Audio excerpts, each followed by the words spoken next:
So hello students, in this lecture we will continue with the thermodynamics equilibrium. So we have already seen the derivation of delta H and also the definition of delta U. In this lecture we will see the relationship between the delta H and delta U. This is very important question as per exam point of view. So listen it carefully and revise it properly so that you can get out of marks in this question. It is very important, remember this. So we have to derive a relationship between delta H and delta U. So we have already seen the derivation or formula for the delta H, that delta H is equal to delta U plus P delta V at a constant pressure. Okay, so delta H क्या होता है, that is nothing but the change in enthalpy, that is H2 minus H1. previous lecture में हम लोगों ने already इसका derivation किया है. Is equal to delta U. Delta U क्या होता है यहाँ पे? Delta U is nothing but the change in internal energy, that is U two minus U one plus P delta V. Pressure यहाँ पे क्या है? कांस्टेंट है. And delta V is nothing but the change in the volume, that is final minus initial V two minus V one. Right. While proving it आपको कुछ points याद रखना है. डेल्टा वी का वैल्यू जो है वो सॉलिड्स एंड लिक्विड्स के लिए क्या रहेगा? बहुत ही स्मॉल रहेगा. बिकॉज हमको पता है कि सॉलिड्स एंड लिक्विड्स उनका वॉल्यूम चेंज नहीं होता है, बहुत ही मिनिमम चेंज होता है. ओके, फॉर एग्जांपल अगर मैं एक रॉक लेता हूँ, उसको कंप्रेस करता हूँ तो उसका वॉल्यूम कम नहीं होगा. अगर कम भी होगा तो एक सर्टेन लिमिट तक, उसके बाद से वो क्या हो जाएगा? क्रैक हो जाएगा और रॉक क्या हो जाएगा? ब्रेक हो जाएगा. मतलब वो चेंज इन वॉल्यूम शो नहीं करता. सिमिलरली क्या है? लिक्विड से, लिक्विड भी चेंज इन वॉल्यूम शो नहीं करता. बिकॉज दोनों के पार्टिकल्स के बीच में क्या होता है? जो इंटर स्पेस होता है वो क्या होता है? बहुत ही कम होता है. Okay, so remember this. Delta V is very small for the solids and liquids, that's why they do not expand or contract significantly as pressure changes. So therefore for such reaction P delta V is neglected, therefore delta H is equal to delta U. Right. तो पहला relation हम लोगों ने show कर दिया है किसके लिए? For solids and liquids. Solids and liquids के लिए delta H and delta U के बीच में क्या रिलेशनशिप है? They both are equal. Why they are equal?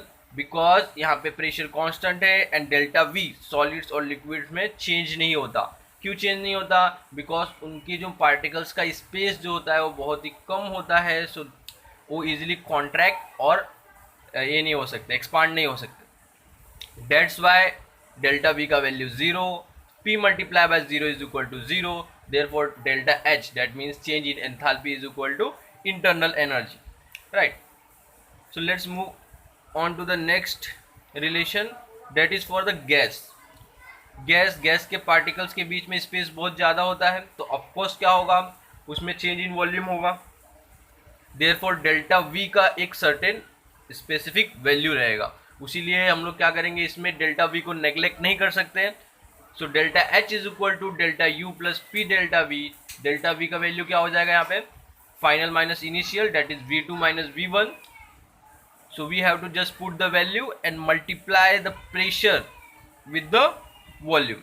सो क्या हो जाएगा? Where V is the volume of gas phase reactant initial state, as I already explained you, and V2 is the volume of gas phase of the product at final state. Right. So if we assume that reactant and product of the gas are ideal, we can apply ideal gas equation. So हम लोग यहाँ पे क्या consider कर लेते हैं कि जो भी हमने गैस है जिसका एक पर्टिकुलर वॉल्यूम है V2 और V1 initial and final state में, उसको हम लोग कंसिडर करते हैं कि वो कौन सा गैस है? आइडियल गैस है. ओके. सो अगर आइडियल गैस है तो हम सबको आइडियल गैस इक्वेशन पता है कि सारे आइडियल गैस एक इक्वेशन फॉलो करते हैं, that is nothing but PV is equal to nRT. Right. So therefore PV2 और PV1 का वैल्यू क्या हो जाएगा? PV1 का वैल्यू क्या हो जाएगा? N1RT एंड PV2 का वैल्यू हो जाएगा RT. सो यहाँ पे N क्या है? N is number of moles of the gas product. याद रखिए N is number of moles of gas product. So अब हमको क्या करना है? Very simple. हमको क्या करना है? बस ये वैल्यू जो है PV1 is equal to N1RT and PV2 is equal to N2RT। इसको इक्वेशन नंबर 1 में क्या करना है, पुट करना है। जैसे हम लोग ये वैल्यू पुट करेंगे देन हमको अपना रिलेशनशिप मिल जाएगा। So delta H is equal to delta U plus N2RT minus N1RT।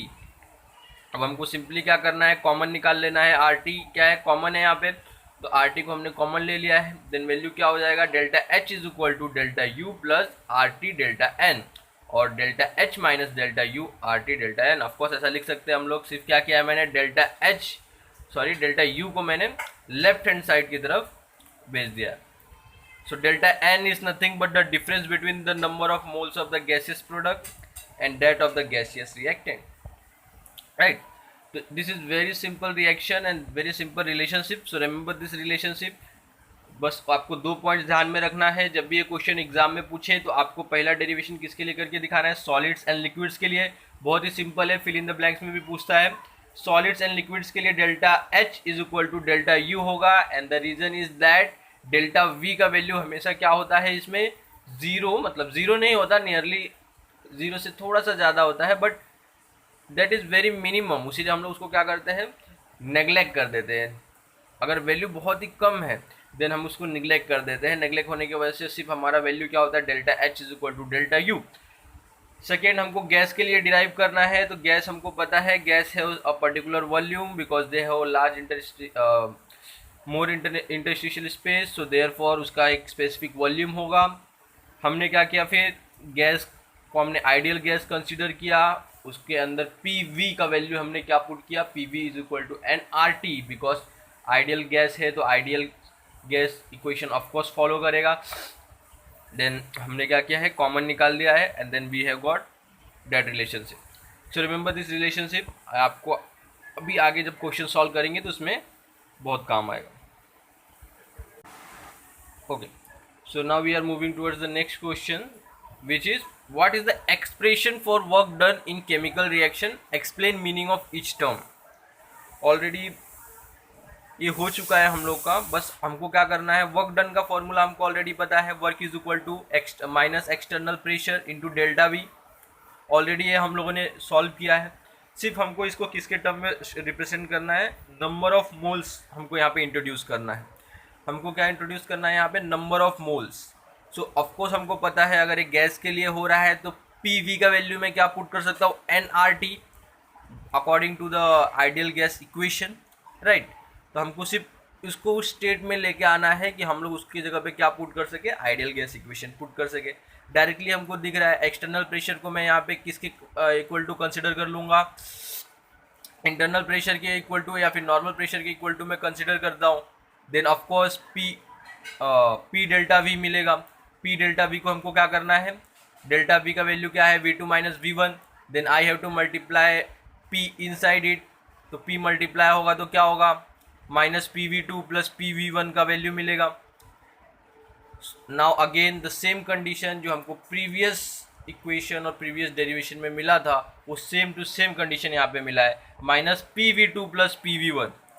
Of course हम लोग फिर से क्या कंसिडर करेंगे, आइडियल गैस इक्वेशन कंसिडर करेंगे। So by ideal gas equation PV is equal to nRT। So PV1 का वैल्यू क्या हो जाएगा, N1RT, एंड PV2 का वैल्यू क्या हो जाएगा, N2RT। नाउ हमको सिंपली क्या करना है, जो इक्वेशन नंबर 1 है उसके अंदर इसके वैल्यूज पुट कर देने हैं। Then W is equal to हो जाएगा minus RT and plus N1RT। Now we have to take the RT common, then we will get minus RT N2 minus N1. Then final equation will be minus RT delta N, right? So you have to remember this equation because exams में fill in the blanks में बहुत ज़्यादा पूछता है। Okay, and also 2 marks numericals is asked on this question, on this concept only. So we will solve few questions.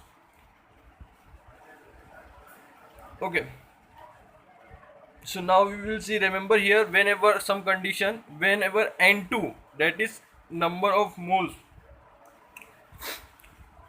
जो रहेंगे final state के, अगर वो ज़्यादा हो रहे, N2 is greater than N1, then work is negative and work is done by the system, Remember this, whenever the work is negative, then work is done by the system. Suppose कीजिए कि आप system है, आप energy loss कर रहे हैं. Suppose that we you are a system. अगर आप एनर्जी लॉस करेंगे तो ऑफकोर्स क्या होगा, आप क्या कर रहे हो, एनर्जी लॉस कर रहे हो. देन ऑफकोर्स अगर सिस्टम वर्क कर रहा है तो एनर्जी लॉस कर रहा है, देन वर्क किसके ऊपर डन होगा, work is done by the system because you are losing some energy. If work is positive, it means that work is done on the system, right? And work is zero, no work is done.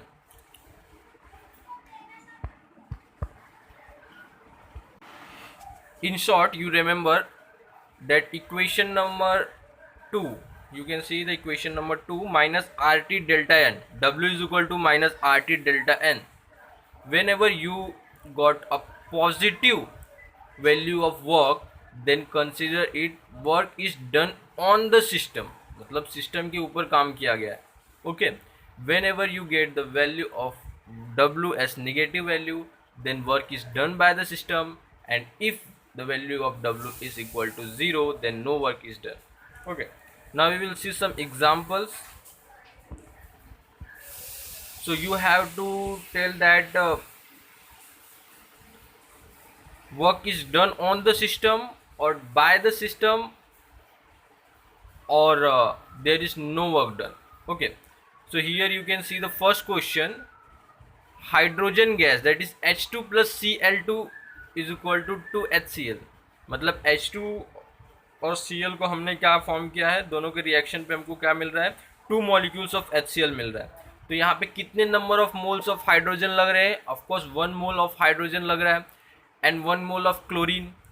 And what we are getting the product, we are getting the 2 molecules of HCl, 2 moles of HCl. Then here N1 means reactant का concentration कितना है, 1 plus 1 that is 2, 1 molecules of H2 and 1 molecules of chlorine. और हमको product भी कितना मिल रहा है, 2 molecules of HCl, so 1 plus 1 2, and यहाँ पे भी हमारा क्या था 2, so N1 is equal to N2, right? Therefore work is 0 and no work is done. In second case, you can see there are 3 molecules of oxygen gas which forms 2 molecules of ozone gas, that is O3. So यहाँ पे जो final number of moles है ozone gas का O3 वो कितना है, 2 है, और यहाँ पे N1 कितना है, 3 है. तो यहाँ पे N2 क्या है, कम है as compare to N1. Therefore work is positive and work is done on the system, right? आपको एग्जाम्स में कंडीशन लिखने हैं, therefore work is positive and work is done on the system. So what you all have to do is that you just have to remember these 3 basic conditions and rules A, B, C. So remember this and you will be able to solve all these questions.